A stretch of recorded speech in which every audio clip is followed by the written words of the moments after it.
Hey everyone, Sky here to discuss BlacKkKlansman, starring John David Washington, Adam Driver, Topher Grace, and Corey Hawkins, and directed by Spike Lee. Now, this is a first for me for Spike Lee. I've never seen too many of his films, but the only one I could say I've seen is Old Boy, the remake with Josh Brolin. And I did see Miracle at St. Anna and Inside Man, I just remembered. And I'm curious to know what this director's movies are like. I haven't seen too many of them to know. Maybe one day I'll do a series, but before I get into them, and let's just get into this movie so I can just start off and say what does Spike Lee do in this movie. We start the movie off with a message by Dr. Kennebrew Beauregard, played by Alec Baldwin, about how the whites and the N-word people, please don't make me say it, I really hate that word, don't mix together very well. And I like Alec Baldwin, and I do like how black and white that sequence was, and I like how accurate Spike Lee gets with the Ku Klux Klan, otherwise known as the KKK, on how a bunch of racist motherfuckers they are.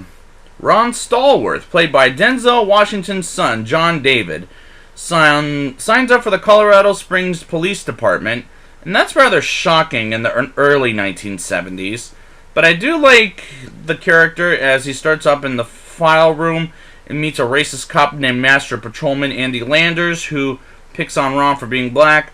I do like the setup for Ron, but Landers is kind of an asshole. Ron gets a call the next day and becomes an undercover cop in the narcotics, and meets Jimmy Creek, played by Michael Buscemi, who's Steve Buscemi's brother, otherwise known as, and Flip Zimmerman, played by Kylo Ren from Star Wars himself, Adam Driver, and wires him up and goes to a black conference led by Spencer Quam Ture, played by Corey Hawkins, who played Dr. Dre in this movie, and President Patrice Dumas, played by Laura Harrier, whom I've reviewed her before on the show as the love interest of... And I like these characters, and I love Quam's speech of being black versus Tarzan against the black natives and versus being shot by racist cops. The chemistry between... And I think it's very powerful stuff, by the way.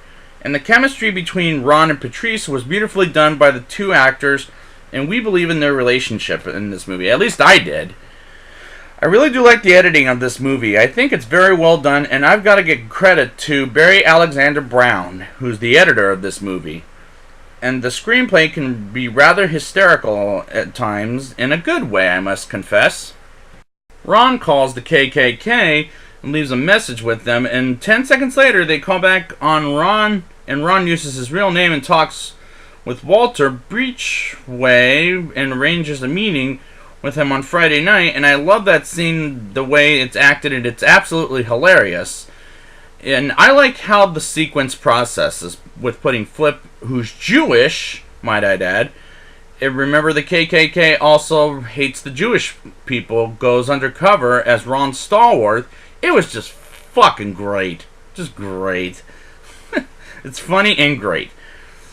Flip, as Ron meets with Felix Kendrickson and takes Flip to meet up with Walter and Ivanhoe, who's always drunk as a motherfucker. And I always crack up when he's on screen. He's way too funny to me.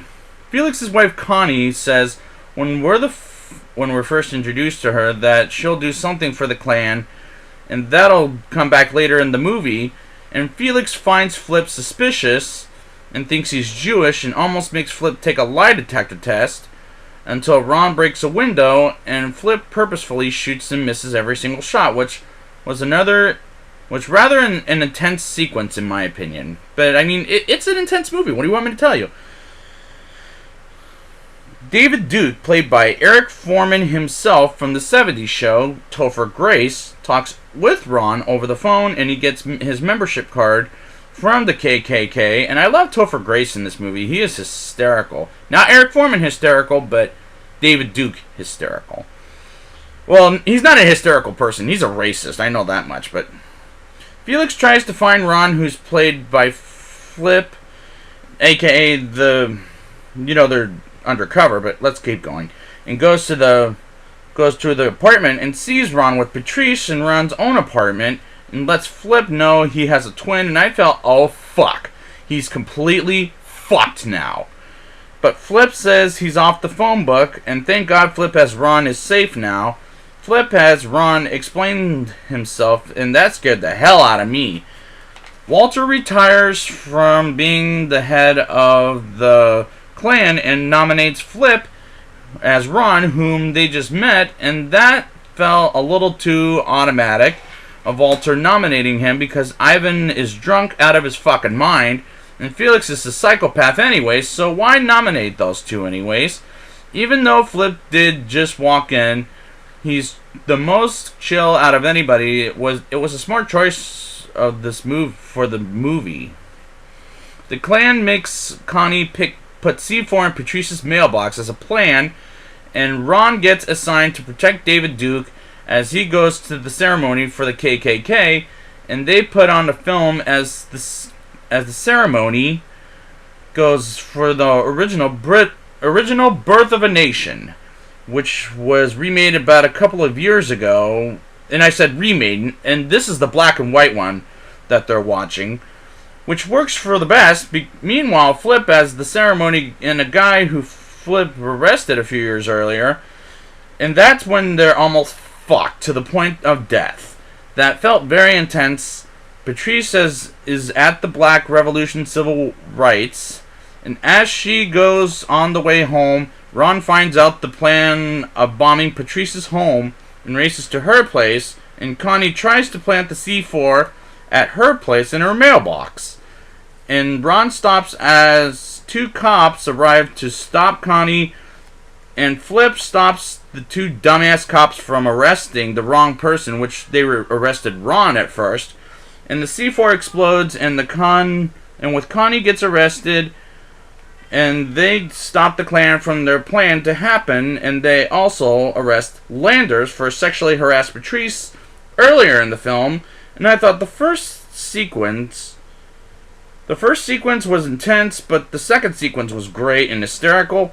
The police chief erases the case from ever happening, and the final laugh out loud moment happens when Ron talks with David, and David finds out Ron is an African American and calls David a racist motherfucker. That was some motherfucking classic. So motherfucking classic, by the way. As the movie ends, the KKK are still worse than ever and are still alive, and we get footage of David years later, and I mean David Duke, the racist, and other attacks in 2017, as well as America's president, Donald Trump, and that felt very depressing as an ending, but African Americans are walking and growing stronger than ever, in my opinion. I still say the racist times are done, in my opinion. Now it's time for the rating. I'll give this movie a 8.7 out of 10. This has some comedic moments, and I do like the actors and their parts. The editing as well as the script is genius, and Spike Lee did a tremendous job with this movie. This is a powerful movie with a powerful message. I recommend it. So I'd like to thank you guys for joining me, and I will be coming up next up with Vice in about 15 minutes or so. And until next time, and the Oscar goes to...